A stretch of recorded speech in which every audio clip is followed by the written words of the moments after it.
Niluluto ko na. Para luto na. Garlic. Luto sa bawang. Ay mo ko na. Sasabihin na naman ni Kuya sa comment, si nanay, baka mapagod. Hindi kami kayo nauwi. Namimiss kayo ni nanay. Asyartina. Uwi lang naman kamo kayo. Meron kayo e-bike. Sigula yun. Gagataan ko.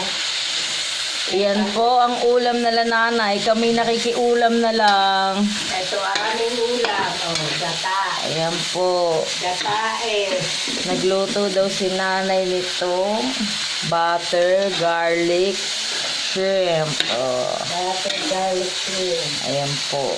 Ayan po. Kami po'y nangihingi na lamang ng ulam. Ayan po ang niluluto ni nanay.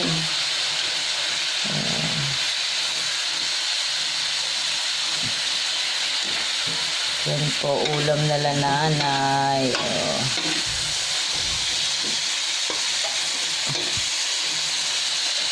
Shrimp. Bye mga katanday.